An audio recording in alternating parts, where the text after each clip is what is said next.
তো বন্ধুরা, আমাদের পরীক্ষা শুরু হয়ে গেছে। তো আজকে বাংলা পরীক্ষা হয়েছে। তো বাংলা পরীক্ষায় কি কি এসছে তো আমি বলছি। তো প্রথমে রোল নাম লিখে এসেছি, তারপরে তার নিচে শূন্যস্থানগুলি পূরণ করো। 7 সাগরে ভাসবে আমার সপ্ত ড্যাশ, এখানে হবে মধুকর।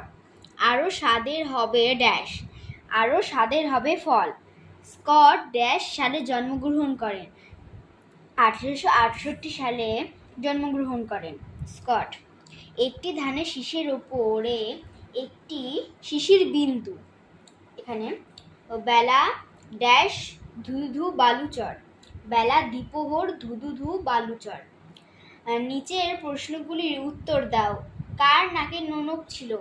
সে যে পিসিমার মেয়ের নাকে নোলক ছিল। ছবির ধাঁধা কার লেখা? ছবির ধাঁধা সুবিনয় রায়চৌধুরী। কোন নদীকে খেপা নদী বলা হয়েছে? ধলেশ্বরী নদীকে খেপা নদী বলা হয়েছে। কবি সত্যেন্দ্রনাথ দত্ত কি নামে পরিচিত? কবি সত্যেন্দ্রনাথ দত্ত জাদুঘর নামে পরিচিত। এরকম একটা হবে, কিন্তু লিখেছি ঠিকই।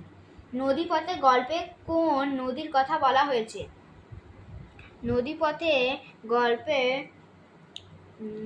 কি বয় সবটা কি একটা নাম, সেটা লিখিস তো? হ্যাঁ লিখেছি। কি বয়ের ফলে দুনতে সয় হয় না, কি একটা যেন হবে, মনে হচ্ছে না। হোসেন মামা বাবার নাম কি? হোসেন মামার বাবার নাম বাবন খান,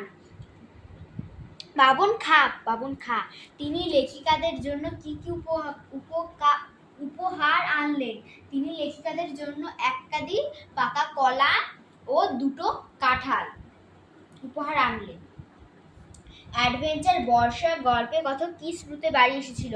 অ্যাডভেঞ্চার বর্ষার গল্পে গ্রীষ্মের ছুটিতে বাড়ি এসেছিল। ভাই বোনেরা মিলে কি ঠিক করলো? ভাই বোনেরা মিলে ঠিক করলো ছোট পিসিমার বাড়ি হয়ে সেজ পিসিমার বাড়ি যাবে। কে গাছ থেকে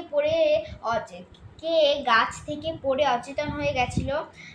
বুড়ো দাদু গাছ থেকে পড়ে অসার অচেতন হয়ে গেছিল। তাকে ঠিক করতে কি কি লাগবে?